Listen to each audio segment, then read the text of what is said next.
I can always count on you. Yeah, let's go, baby. Mama says he's bona fide. He's a bleeder.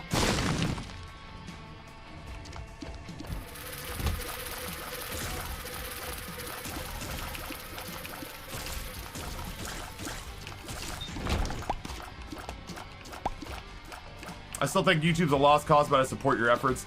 I feel it. Like, you know what I mean? Like, that makes sense to me.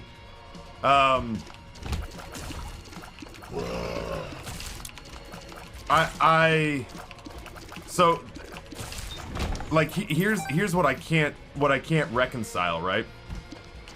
Because I totally get where you're coming from, but what I can't reconcile is, like, right now, all of my eggs. Well, okay, like a year ago, all my eggs were in the Twitch basket. All I do is Twitch. Okay, that's great. It's profitable. I enjoy it. People seem to want to show up for it. Do Twitch. Sounds good. But the thing that gives me pause, and the reason that I'm paying an editor to help me get stuff to Twitter and TikTok and Instagram, and the reason I'm paying editors to get stuff back on YouTube, is that 3 years ago, Twitch was not a profitable platform. Those 10,000 Twitch names leak, and people realize that only like 1,500 people on the planet are making a comfortable living on Twitch. We're super lucky to be 2 of them. But 3 years ago, that number was even smaller. It was like Dan's Gaming. It was Nerd Fusion, like Nerd Fusion, Day 9, Ninja. The end. Like, that was it. That was everybody. That was everybody. You know, that was Soda Poppin'. Those were the only people. Summit. There's like 5 people making enough money to live comfortably. Even Cobalt with 1,000 viewers. Even Cobalt with 1,000 to 7,000 viewers every single time he went live was talking about his goal every night when he sat down was to make minimum wage. And so all it makes me think is that, like, I don't know if it's the right move to put stuff on YouTube, and I don't know if I'm just burning $1,000 every month on editors. But I do know that 3 years ago, Twitch wasn't a viable option, and I don't know if in 3 years Twitch will be a viable option. And so there's a part of me that wants to future-proof. I don't even know if I know what the next thing will be, but I kind of want, it's like roulette. I could put all my chips on one number and just be like, Twitch is still gonna be here, and a leading contender in the market in 3 or 4 years, and I'll still be doing exactly this. Or I can, you know, put all my chips on, what was it, Black 21. Or I can take my, chips and kind of spread them around a little bit. And I guess, you know, there's a part of me that's like, well, I need to keep doing something. I'm not somebody who can just go like, oh, well, this didn't work out. I'm gonna be a transient for 5 years. Which sounds fucking awesome. I would do that in a heartbeat if I could. I'm just gonna go ride the rails until I figure it out, because I got 3 other people who are counting on me to have a plan.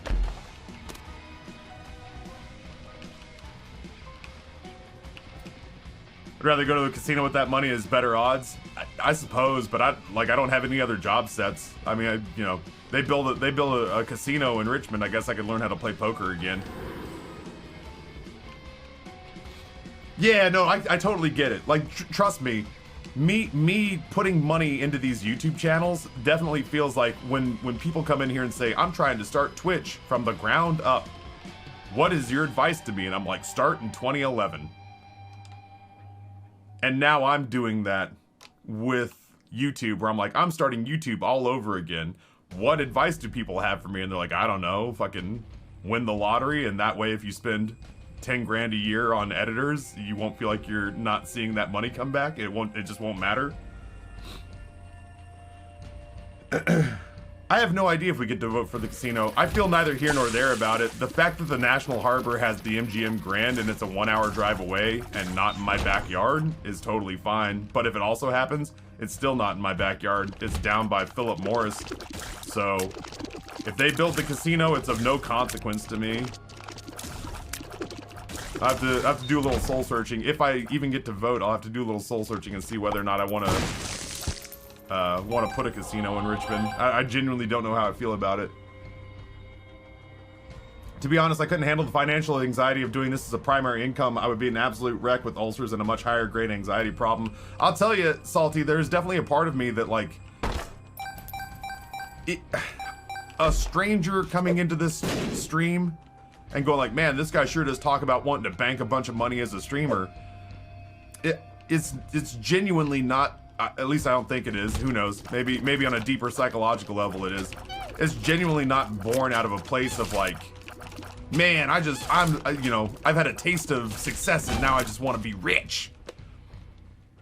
I feel like an athlete, and instead of, I negotiate with the universe. Like sometimes I get to negotiate when I'm lucky. I get to negotiate with Twitch itself and dictate some terms. But generally speaking, I'm just kind of pleading with the universe that like I probably have a very specific window where I can do this and have it be profitable. And in that time, I'd like to get blank out of it so that when it's done, I can comfortably transition to whatever is next without feeling like I'm hovering over a bottomless pit. That's really it. I have no idea. I'd love to be wrong and just be like, this is what I do until I die.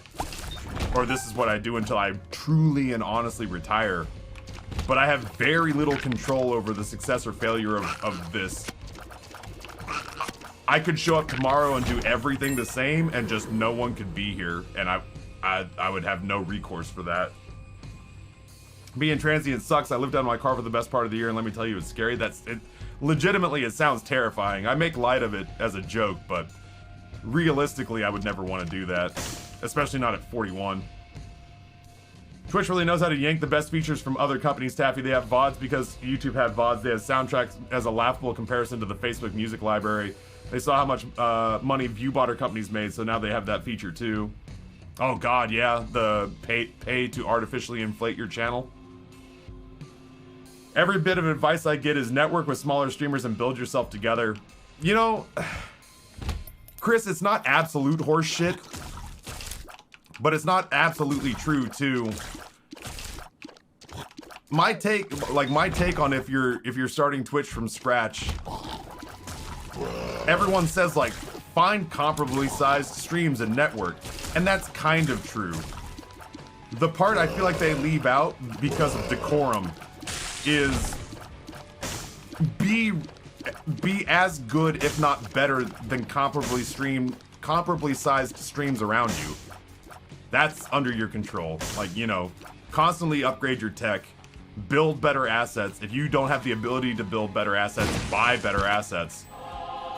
Constantly bring your absolute best A game, and then in your off time be working on your A game, and make sure that you're head and shoulders above everyone who's around you, and then find all the other people who are at the top of your level of Twitch, and the people who are on the next rung up, and associate with them.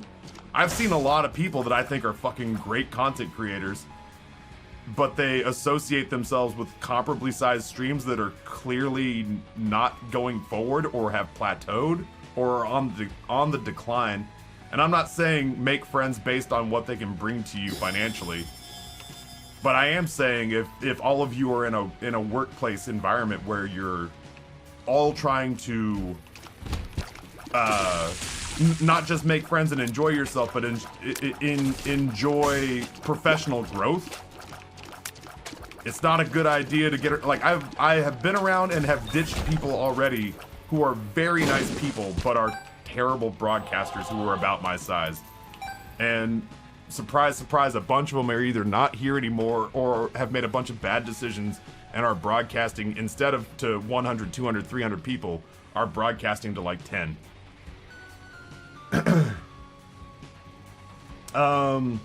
When you talk to the universe, Taffy, do you take a ride on Papa Bezos' rocket to speak to them? Listen, I would probably take a free rocket ride if Uncle Hefe was handing them out, if I'm being honest. If I were to go out in a spaceship explosion that would land me in history books, I'd be sad to leave my wife and sons behind, but the settlement they would get from Amazon and the fact that their dad would be potentially in like textbooks, I could live with that, I think. And it wouldn't hurt for very long, you know? Like, it would just happen and be done. I've been streaming for 2 years, but almost none of that time was taking it any bit of it seriously. It wasn't until the start of this year that I tried, and I've been streaming for 300 days in a row, and it's been a roller coaster. Yeah, I mean, it you know, I'm no fucking authority, but like, it all very much also depends on what you want to get out of it, personal goals. I've been very clear for years that I wanted this to be my job, and that drastically changes how I approach it, because I treat it like my job. Yes, I'm 10, 15 minutes late often, but I've kept the same schedule for years, so people know they can depend on me. I try to bring the same quality of content every single day, where I try to get good sleep, and I try to be I was fucking hitting prescription sleeping pills for 3 years because it helped me maintain a more consistent quality of broadcast. I was more well rested all the time, and I was like, yep, I will happily pop these pills every night if it means that I feel well rested every single time I hit the microphone. You know what? We've been chasing the Guppy dream for a couple of days, and I don't remember the last time I was Guppy, so let's do it again. I think probably the smarter move there is a Thame, but what are you gonna do? Currently fighting off homelessness from week to week from the pandemic. The universe sucks. Yeah, Hyper Camera. That's its reactions are on occasion schizophrenic, and I don't like it. I sometimes get the universe to be like, hey, would you like a bunch of money you don't even feel like you've earned? And I'm like, yeah, I would really like that. What was down here? Right. I think if I could own a Whataburger or a Jack in the Box as a franchisee, I would do it. Because then I don't have to worry about setting the menu. I just have to worry about quality control, and I would be the owner. So the juice would be worth the squeeze, and I would just try to have I would try to, you know, not be the boss that everybody is currently. You know, it's like, I wouldn't want to show up on anti-work. On r/anti-work. But I wouldn't have to worry about setting the menu, and I wouldn't have to worry about, like, the layout of the restaurant. I would just have to worry about running a tight ship and making sure that my employees were happy.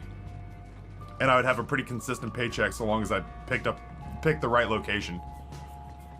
But as far as starting my own restaurant and then living there 20 hours a day, it's like the subathon, but it would be for 20 years.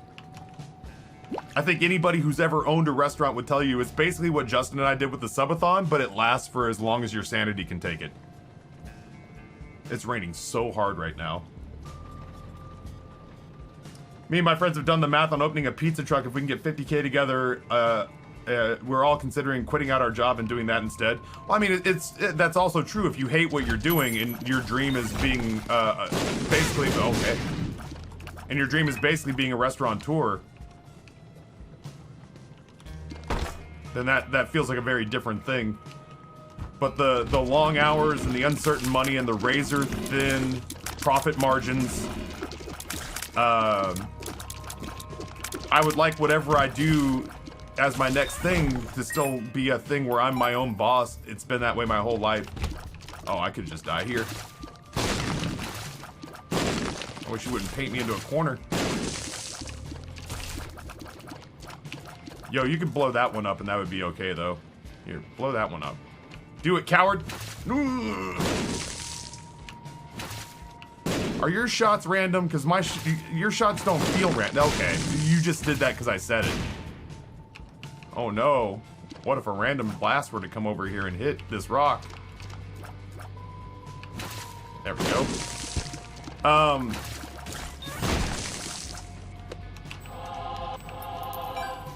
But yeah, just the razor thin profit margins, like it may, like maybe, and again, anything I want to do involves having a whole lot of money to start, which is why I grind Twitch as hard as I do.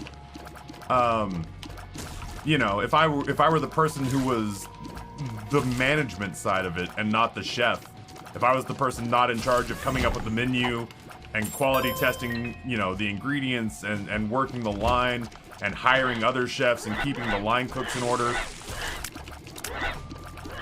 being the hard ass who wears the white jacket and hat and is responsible for the success or failure of the restaurant from a food perspective, Maybe if I was like the general manager slash owner, but that takes a shitload of money to get started. And even if it wasn't my money, I'd have to figure out how to raise that much money without leveraging or mortgaging my entire family's existence. That just all feels like a lot. Like this was a lot. I did the same thing here, but doing it over again feels real scary. Yeah, you pay the rent for food for people to be there and repairs, and in return you make food for hope of profits while feeding shitheads. You try not to be the Lannisters? No, like I've taken a very serious lesson away from the recent movement, the anti-work movement that, you know, if I were to like own a Whataburger, that I would, instead of making like $160,000 a year, I would make $100,000 a year, and everybody at my place would make $2 or $3 or $4 or $5. I haven't like sat down and actually pushed the numbers around. Instead of making like $160,000 a year and having a below ground pool or something, or a country club membership, I would make $100,000 a year, and everybody in my employ would make $4 or $5 higher than whatever the market rate is, and would not want to quit, and would not fucking hate me, and would not cut corners, and would be scared of losing their job because it's a good job and not because I'm an asshole. There's also piss and rain up here near Fairfax. Yeah, it's been pretty non-stop in Richmond for the last, like 10 hours or so. As much as people and friends say money won't change things, enough money changes things. Yeah, a shitload of money makes a lot of things possible that aren't possible without money. The old Daniel Tosh joke says, money doesn't buy happiness, but it buys a jet ski.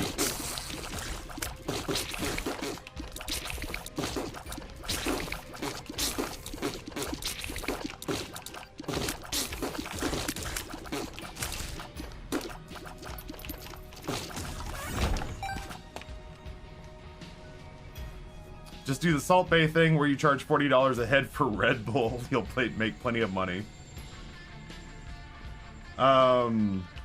Pretty standard for PDX all year almost. What's PDX? I don't know what that is. Ooh, I mean, like, I'm less excited about it than I used to was, but Little Brim used to get me a lot more excited. Oh, Portland, Oregon, gotcha. The cook started selling special oregano for customers' drugs. The regular staff didn't even clean the restaurant since nobody was paying attention to them, thus leading to a D health grade. Manager was hired was skimming money off the top while never visiting the restaurant. Oh, okay. I had to go back and find that. My dad and his Navy buddies bought a pizza shop once. None of them had the time to manage it, so it just accidentally became a drug front. Yeah, like honestly, if you're gonna buy or start a restaurant, you just live there. That's the reason that always strikes me as basically the reason that every restaurant owner I've ever seen has sold their place was that they're just exhausted, and the restaurant itself has just whittled their sanity away, and they just actively don't want to be there all the time anymore. I think about all the times that I got some, you know, insanely angry Karen who was mad that her complimentary bread tasted a little stale when she was coming in to eat at 9:45 at night. The number of times I pawned that woman off on some poor manager who was sometimes making less than me. And then the idea becomes like, hey Taffy, how would you like to be that guy's person he pawns angry people off on? And you also get to deal with angry back of house. Anytime the back of house get pissed, they get handed up the chain to you. And so now you've got an angry person with a long knife talking to you about how it's your fault they're unhappy. Yeah, I don't know. Owning a restaurant, like obviously franchising something is not sexy. I don't think everybody in the world would be like, yeah, man, I'd love to own a Taco Bell. But if I genuinely had like a crush on the food franchise, like Jack in the Box and like Whataburger, I fucking love those places. I like In-N-Out well enough, but like I have an emotional, nostalgic connection to Whataburger from my youth. If I could bring one of those, like Patrick Mahomes just is gonna bring like 200 Whataburger locations to Kansas City because he misses them from Texas. I don't have Patrick Mahomes money. The spoilers, chat. The contract that Noah got me with Twitch is not for $750 million. Yeah, isn't it? In-N-Out is claiming that they don't want to be the vaccine police, so they're not going to mandate that their people get vaccinated. Yeah, I'm glad. You know, listen, I'm glad that I don't have an emotional connection to In-N-Out. They say money can't buy happiness. Can someone give me a bunch of money to test that theory? You guys have done that. I've done the test for you, Timon. A bunch of strangers have given me a lot of money, and it fucking rocks. I don't know what those people are talking about. Money can't buy happiness is what the ruling class tell the laborers so that they don't get ambitions about ascending their class and status. Money may not buy happiness, but it buys fucking health insurance. Kiss my ass, man. Money may not buy happiness, but it bought a house.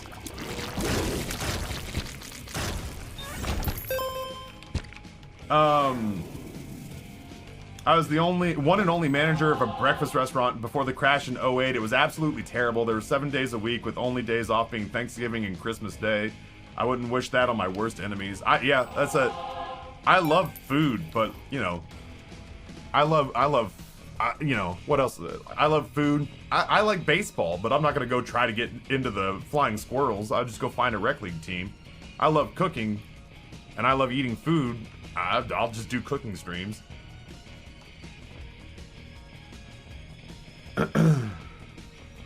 Oh, 9-inch nails, or 8-inch nails.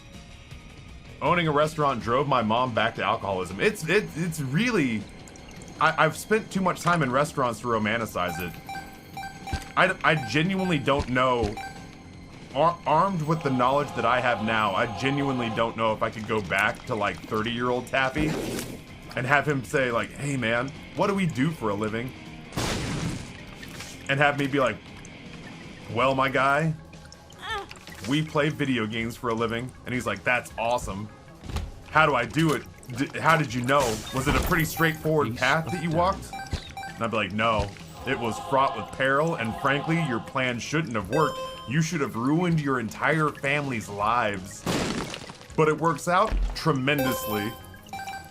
Financially, you're doing better than almost everybody on the platform. So I should do it, right? Probably not. You should probably acquire a skill. But you said, I know what I said. I know what I said. You should learn how to do something. But I'm going away now. I have another subathon to plan. What's a subathon? You'll see. You'll see. I don't want to ruin the surprise. Oh, Ollie Queen, every time I fly through Houston, I almost miss my connecting flight because I stop at Whataburger in the Houston airport. Yeah, peace of mind is an awfully fertile garden in which to plant the seeds of happiness. Money may not buy happiness, but it buys peace of mind, and that's awfully fertile ground to plant happiness seeds in.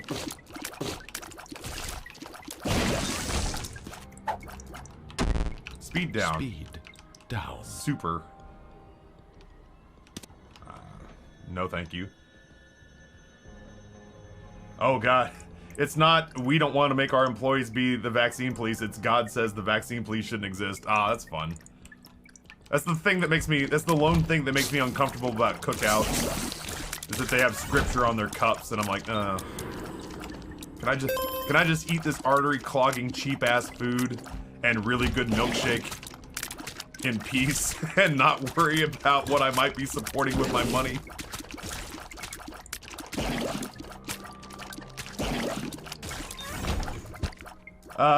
Money can't buy happiness was originally coined as a warning and an insult to rich people to remind them that there are other things in life that should be more important, and it makes me sick how it's used against people trying to survive today. Yep. Yep. Fucking ding, ding, ding, ding, ding. was meant to serve as a cautionary one-liner to say that the pursuit of money and only money would lead to potential emotional and personal hardship, because you needed to find something else that was driving you besides greed. And now it's been turned back around. It's like, hey, stop asking for minimum wage to be higher. Money doesn't buy happiness. Stop coughing on my expensive furniture in my office. God, you're so sad. Get out of my sight. You're fired. Go find happiness somewhere else. Yeah, the line at the Houston airport for what? Not wild tonal swings here, but that's where I am That's where I am at chat. The line at the Houston airport for Whataburger is always like 80 people deep. I genuinely, at one point, the first time I found out there was a Whataburger in the Houston airport, I started working on my apology to my wife because I accepted that I was going to miss my connecting flight. And that I was basically going to spend several $100s for Whataburger because I was going to have to get rebooked. I was in line, my food had been ordered, I was waiting for my food to be prepared, and the time that my flight was supposed to board came and went.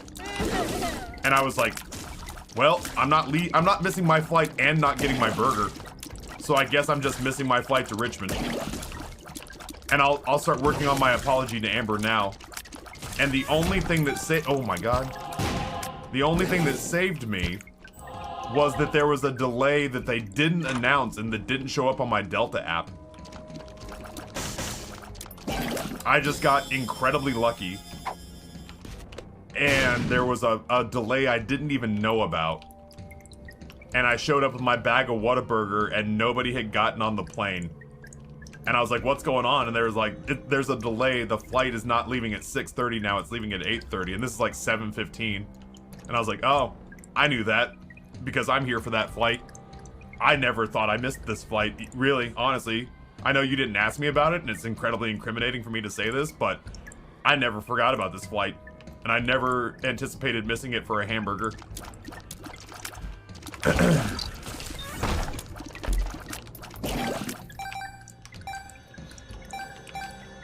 Didactical Array, what's going on?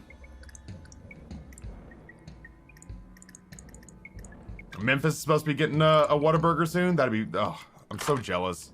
It feels like it would fit. I feel like Richmond would fit with Whataburger. I don't know why they're not pushing harder to get one here. There is a What-A-Burger that is a mom and pop joint down in like Petersburg or something.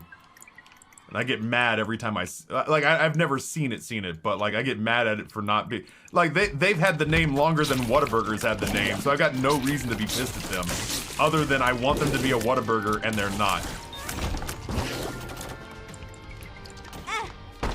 I went on Yelp one time and it led me to believe that there was an actual honest-to-God Whataburger in Petersburg that wasn't the mom and pop joint. I drove down there to find it, and at like 11 o'clock at night, it led me to a rock quarry behind a trailer park that was completely unlit. And it was like, turn left, turn right, turn left, turn right. You have reached your destination. I was sitting in a fucking rock quarry with a trailer park and a whole bunch of garbage around me. And I was like, well, I guess this is where I die.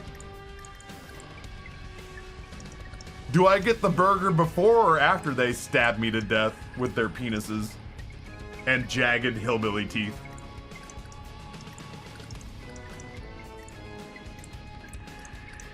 Yeah, mildly ornery. If you go look at the cookout cups, they've got scripture on them.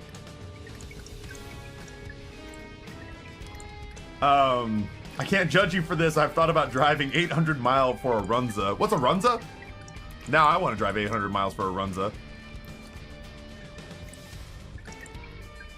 Taffy's mushroom stuff looks good, but I think they're disgusting, and I think Whataburger is okay at best. That's fine. I accept that a lot of my value for Whataburger is tied up in the nostalgia of me having that as a kid. It was my introduction to fast food burgers like that and McDonald's, but McDonald's, I don't know. The fact that it's always available to me and the fact that I can always have it and I can genuinely judge it based on its merit has, very long ago taken the shine off of that.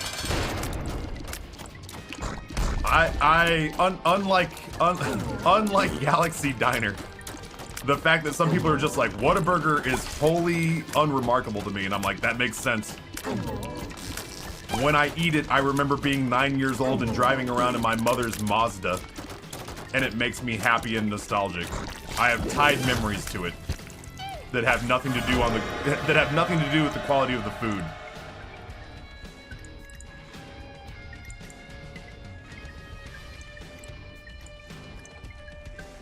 No, you don't want them to be what Whataburger has become. I have no idea what that means. It's very cryptic.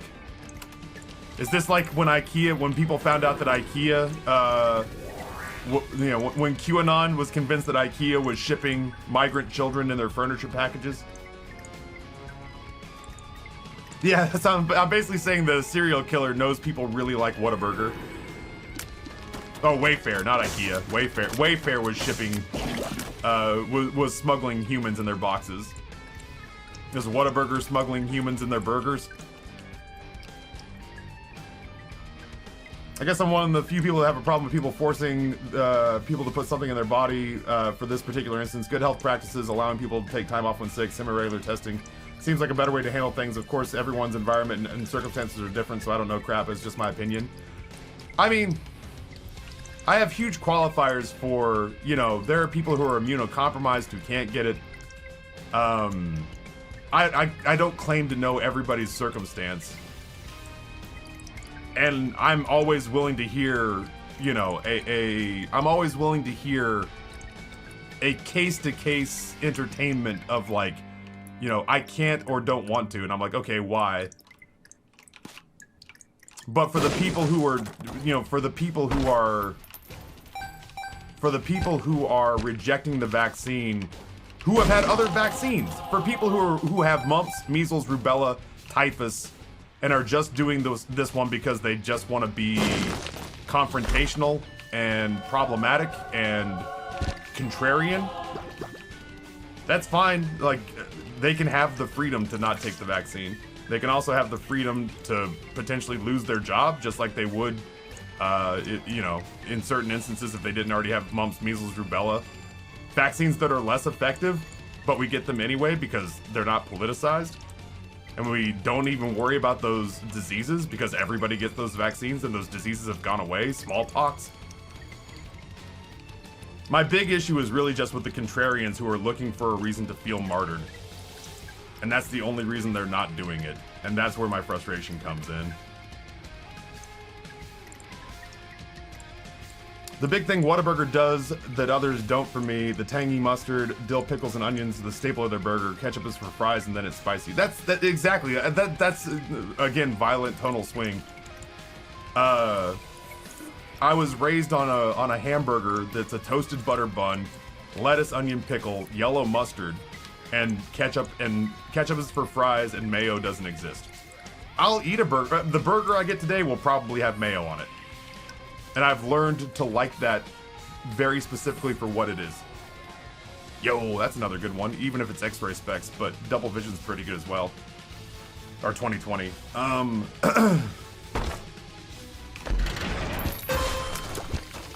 But yeah, it's like that. When I grew up eating burgers, that's what I wanted a hamburger to taste like. So much so that when I go to Burger King, I alter the Whopper so that it tastes more like Whataburger. I take off mayonnaise, I take off ketchup, and I add yellow mustard. And it tastes close enough to me that, like, while I'm not particularly crazy about anything that Burger King offers specifically off their menu, I can make a Whopper taste close enough to Whataburger that if it's just a choice between, like, McDonald's, Wendy's, or Burger King, I'll go to Burger King and try to make it taste like Whataburger.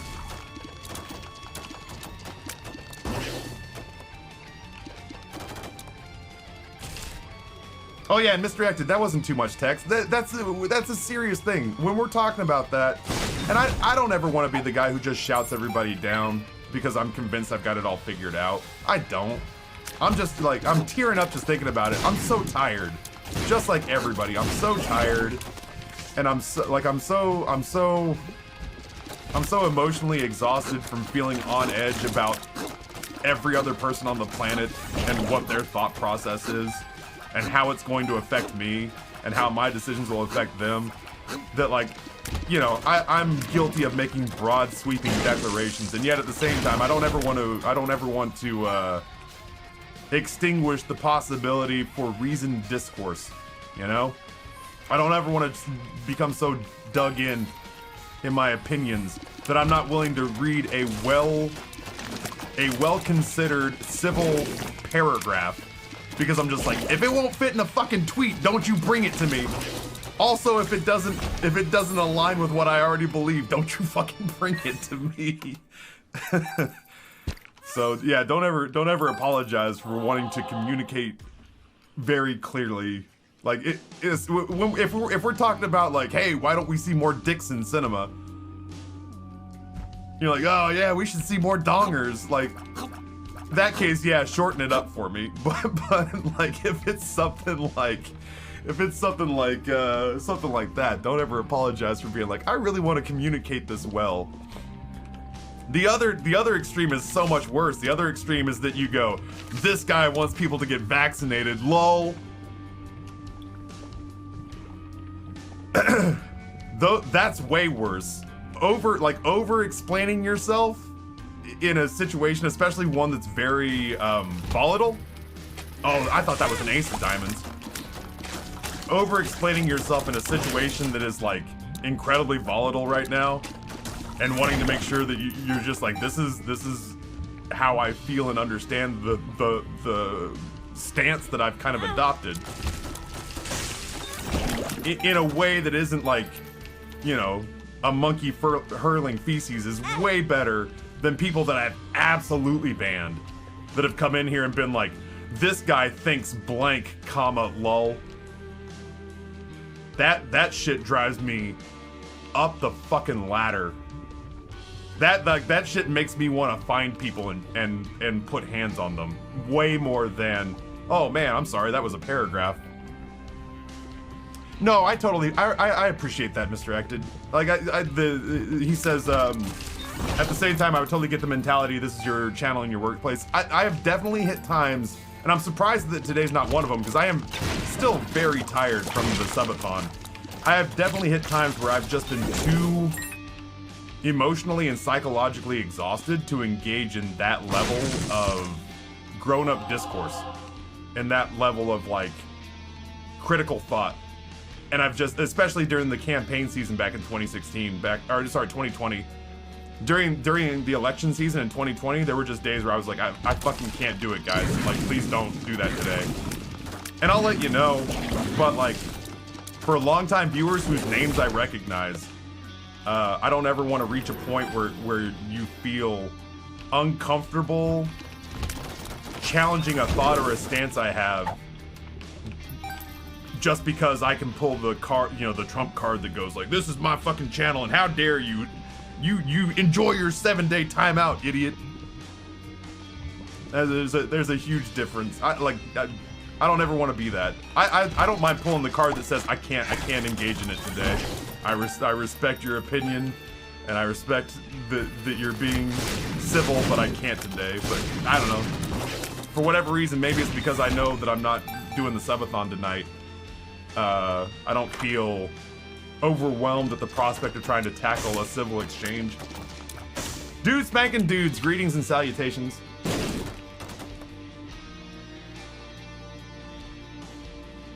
More Dixon cinema, just check behind the scenes. God, the last time I can remember seeing a dick in the movie was the Simpsons movie, and that needs to change. That was one of the things I respected about early Game of Thrones. Early Game of Thrones, man, there was just as many dongs as there were boobies and vajayjays. And I always thought that was, and honestly, what's his name? Alfie? Alfie, the dude that plays Theon? That dude was carrying around a fire hydrant between his legs. If I were him, I would have campaigned for more nude scenes. Alfie Allen? That man looked like he was walking around with a full-grown eggplant, just flopping around all willy-nilly, slapping on the inside of his thighs. This guy wants civil discourse, lol.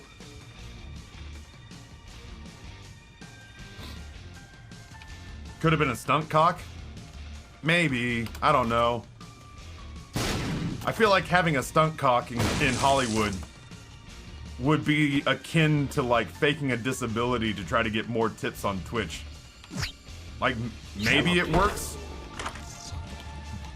Maybe it doesn't. And if it gets out that you did, you know, what irrevocable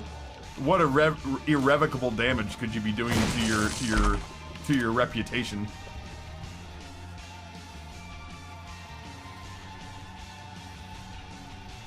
Yeah, this mad lad wants to have boundaries, comma, laugh out loud. Yeah, honestly, Nom Nom Freshman, that's also working under the assumption that, like, I would bring this mentality to Hollywood and not be instantly run out of town. I mean, like, it's one thing, like, okay, so, like, Mark Wahlberg had a stunt donger. Judgment. Yeah, we can do this. Mark Wahlberg had a stunt donger for Boogie Nights, but he was also playing a dude who could feasibly pass as like a world famous porn star. You know?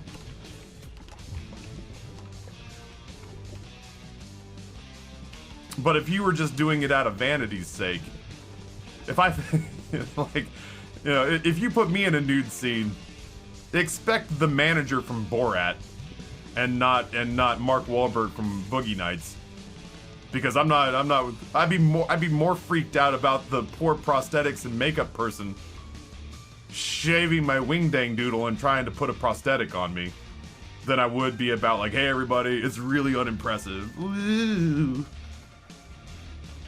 Make sure that check clears. See you guys at the red carpet event. See you guys at the premiere. Ow, man. That one hit me right in the chops.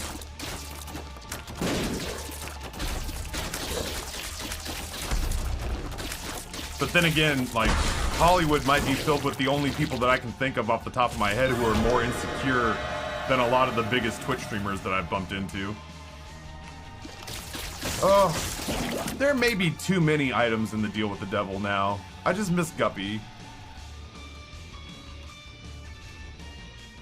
Yeah, but like Jessica Alba used a body double because she didn't want to get naked for money. I can respect that. I guess in the same manner, I should be willing to respect that some dude with a tiny wanger wants to be portrayed as having a big wanger if he's going to be showing his wanger off for money. I guess it just becomes kind of weird if you're willing to do that kind of content. I don't know, like if you're willing to do that kind of content and collect the paycheck from it, but you do it so frequently that you do it so frequently that you've got a rider in your contract that you're just like, I need a stunt dick. Sizes and everything, Taffy? I wouldn't know. I only use it for peeing. I've got my children. It's retired. My dick retired before I did. I live with penis envy, and that I'm jealous of how early my dick got to retire while I still have to work. Thermalite says, welcome to all the new people in chat, just our daily conversation about dick. Enjoy the show. Loft Thriller, good morning.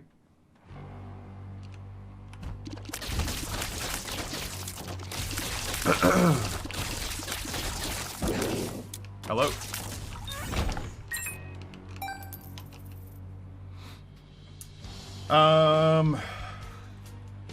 I don't know much about film, and I assume it would be like a sleeve or something. For some reason, I do go with the prospect of someone's entire job on set is just to be the big dong on set.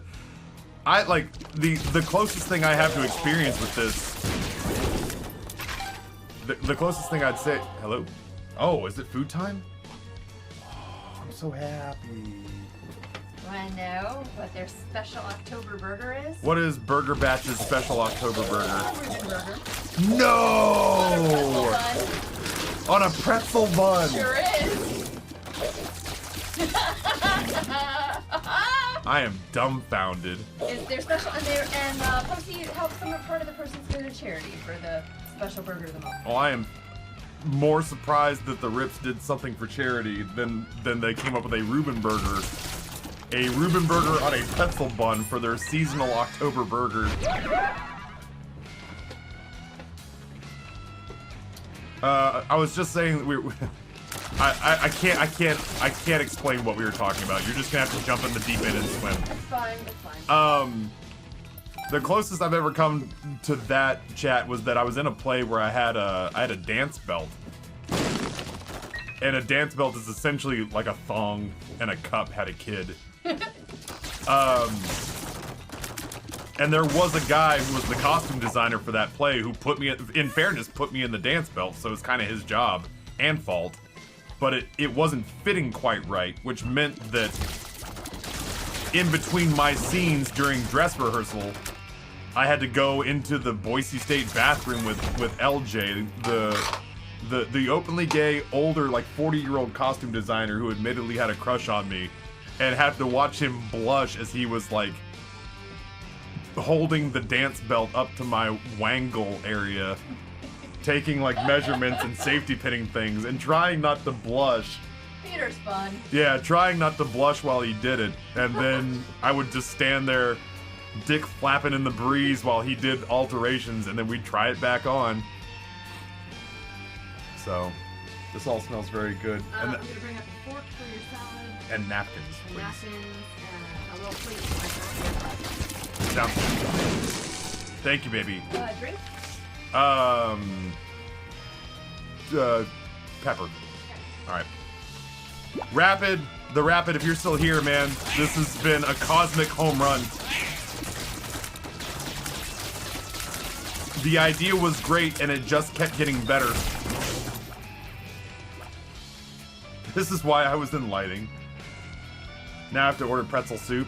I'm like, obviously, you know, traditionally a Reuben doesn't come on a pretzel bun.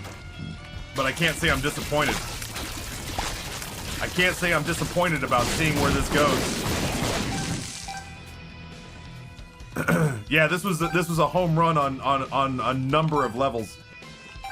Oh God, I don't think Justin. I really don't think Babs, because this is long enough ago. I don't think Justin was super impressed by Burger Batch. Babs left half her burger, so I don't think they liked it. But it's a little funky, it's a little bougie, but I dig what they're doing. I dig what they're doing. And now I'm so hungry I have a headache. I think I might just finish this run. Was the backpack in there? Did I just not get that? I genuinely don't think it's gonna matter, but I guess it will matter if I get like a really good item. I should donate too. It's not like we're holding on to the money because we have money equals power or something.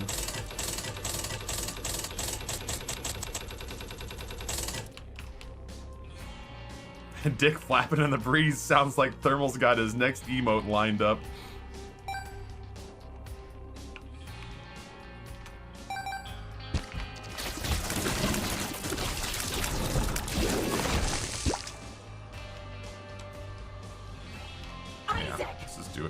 Oh, we're going to Dogma, dude. You don't. Oh, I have the pool. Oh, thank God. I was so distracted by food, I couldn't remember whether or not I had the pool card. Oh, Taffy, you're so smart and handsome. Oh, past Taffy. Oh, way to future-proof my dumbass. Oh, I love you so much. Oh, fucking past Taffy is so smart. He's probably got a fuller head of hair. God, he's got a chipper outlook on life. He's so handsome. I want to be past Taffy. Oh, Champion! Champion, I've spent the entire morning describing you as a puppy the size of a grizzly bear.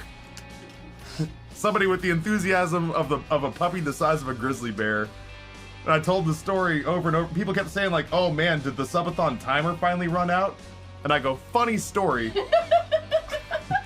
Yeah, misdirected. It's been raining since like 10 o'clock last night, and it's really coming down right now.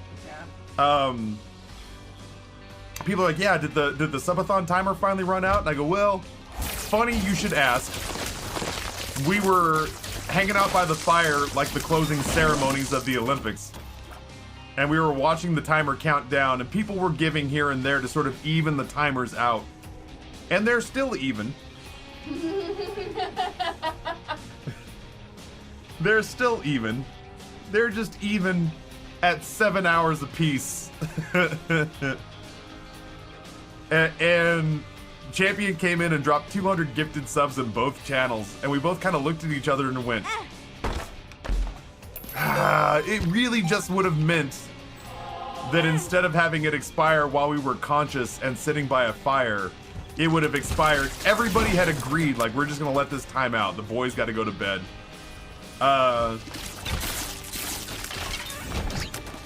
And so we were just like, you know, you get to go through and pick your favorite things that had happened out of the subathon, and we will just do those for you at a time that you determine so you can be there.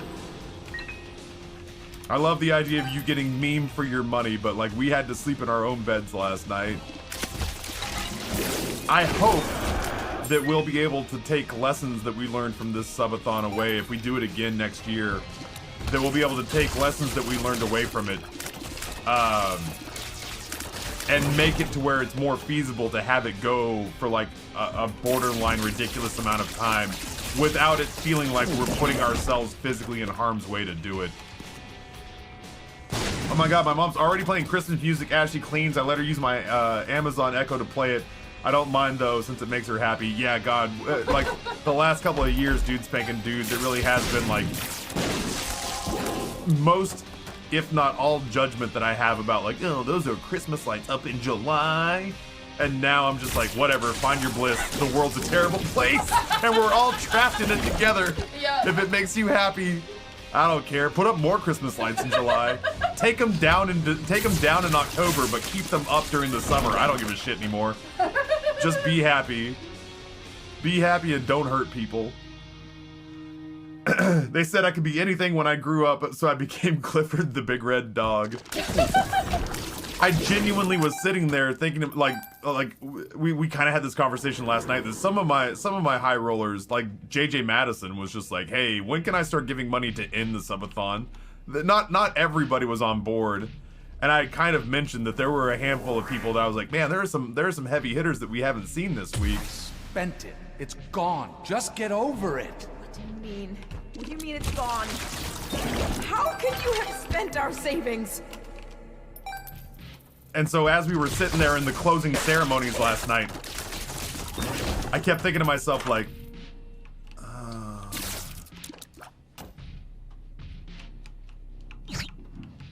think we'll do that. You know what? Normally I wouldn't take marked, but since it's the dogma fight, we're really not going to need to move the direction we shoot very frequently. As we were sitting there closing everything down, I was thinking to myself like, man, we never saw Champion during this. I wonder what his reaction would have been. Would he be a person who'd be down for it? Or would he have been one of those people who was like, I'd rather just have things structured the way we want to structure them. Why is this one lit? And I guess, you know, in the 11th hour, we got our answer.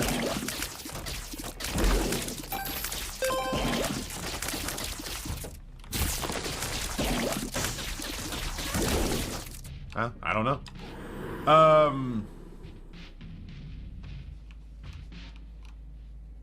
Taffy, can we do a pergola stream in December? I kind of want a Clark Griswold moment with you and Christmas lights on the pergola. Christmas lights on the pergola would be fucking awesome. Heck yeah. Yeah, I'm a jillion% in. I didn't even think about that. I was sitting here thinking about the string lights that we have on there. There's a bunch of bulbs that are burnt out, but I wanted to put the salad in me. Good. I wanted to eat the healthy. He's self-destructive and disturbed, just like That his burger looks father. Look at who he has to look up to. You're drunk again, aren't you? Shut up, man. Shut up! Just keep pushing me like So this. slow. I'm leaving. Good, leave! We'll be fine without you. You're enough like to abandon yourself. Why am I so slow? This is something that Megaton gave me. Tyler, I'm so glad. I'm glad you enjoyed it. I know it wasn't everybody's cup of tea, and I wouldn't want to do it so frequently that people either get turned off or get driven away by it. But I did genuinely enjoy the novelty of it for sure.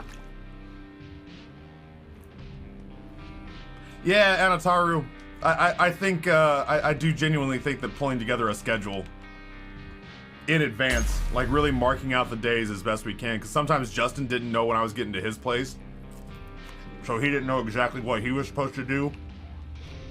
And then there was the Wednesday that I got there that Justin kind of forgot that he had just booked himself through the night. So I just stood with Noah in Justin's kitchen for 4 hours and then went to bed.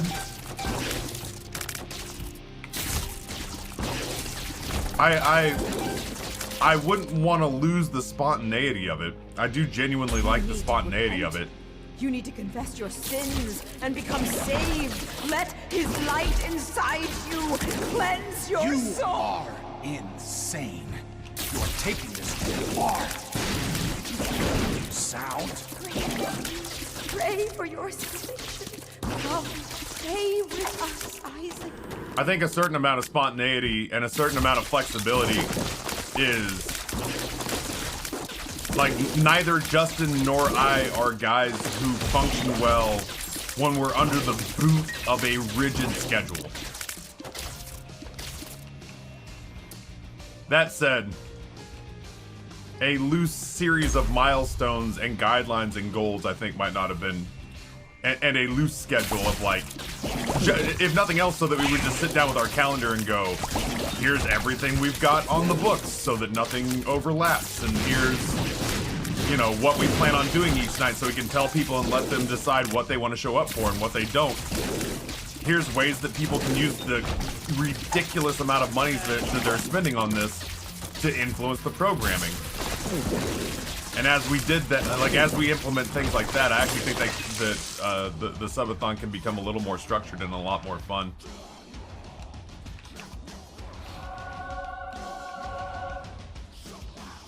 Yeah, I think biannual is the maximum that it can exist. Annual is okay, biannual could also work, but it has to be like, it has to be a little more regimented. But we couldn't have known that until we tried it. Where And are once you going? Wait! We need you! Your son needs you! I need to run more good. I just can't.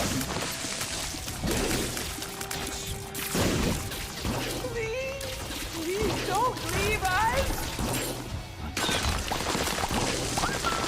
like genuinely all I have to do is dodge once we get into this fight.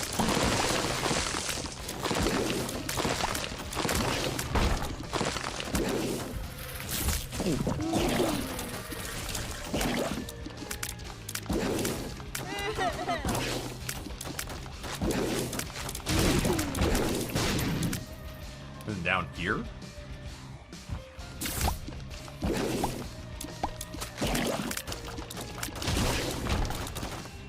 There we go. Yeah, there were like when we had times where we technically couldn't be like we had times where we technically couldn't even be in the same space at the same time, which was problematic. It was all accidental too, but there's also like, you know, when Justin's like, hey, I got to do this activation, I was like, I'm never gonna stop you from making more money off an activation than you potentially might make off the subathon tonight. Please go do the thing and I'll cook dinner.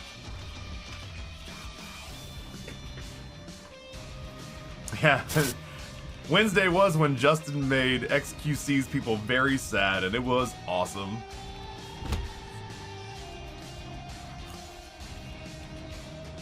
You'll enjoy this tab. I was alerted by a member of our community that you're getting Ayuwaki. Oh no.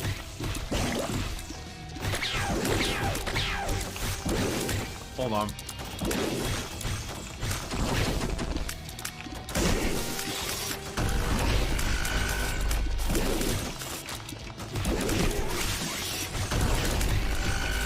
Fear's the mind killer.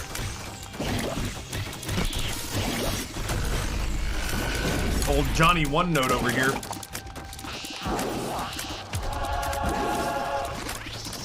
Let her rip. This is the hardest this is gonna be.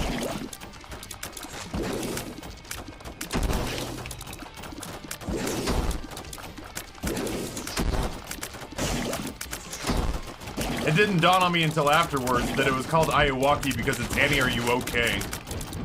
Annie, are you okay? Are you okay? Are you okay, Annie? Annie, are you okay? Are you like? I cracked a joke about that and then realized that's what it actually was. And I was like, oh, I get it. I was alerted by a member of our community that you were getting Ayawoki'd. This happened as I was heading into a haunted house with my nephew. I got to pull you up briefly on the Twitch app as you were walking through. The guy was standing at the end of the hall with a chainsaw. I got less panicked about the chainsaw and more like, my dude, you're gonna have to turn that thing down a notch. I gotta hear Taffy.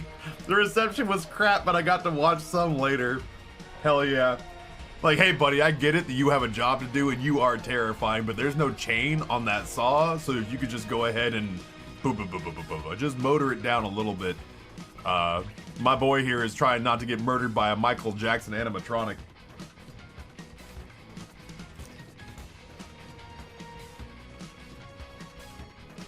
Yeah, champion, I'll happily, in the upcoming weeks, months, whatever, play the Ayawoki DLC.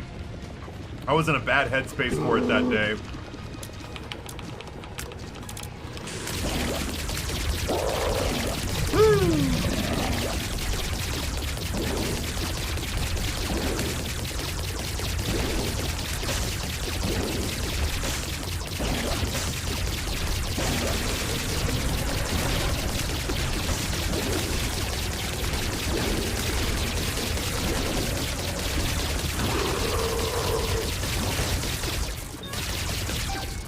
Everything's going so well.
Really gonna be the most movement I'm gonna have to do.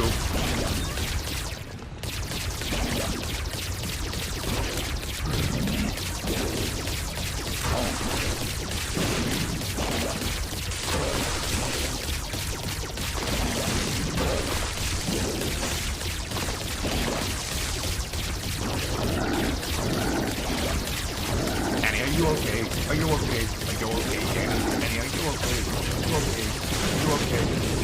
Annie, you've been hit by a smooth criminal. Bam bam bam bam bam bam bam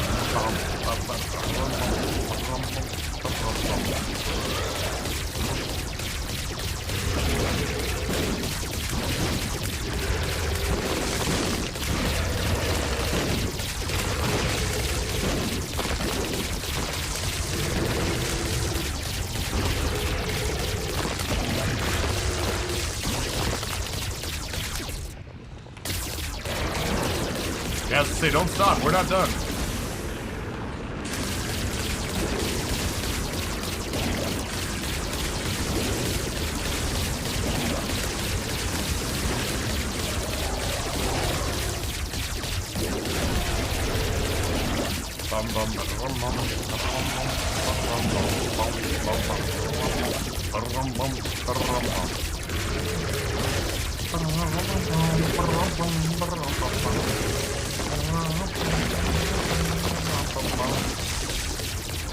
Painted Bethany runs are bizarre, man. You just never, it's not to get all Forrest Gump on you, but it is, you just don't know what you're gonna get.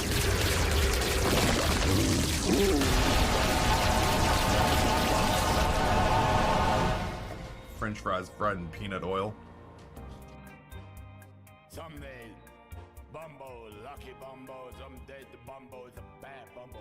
He get coin and Bumbo lose coin.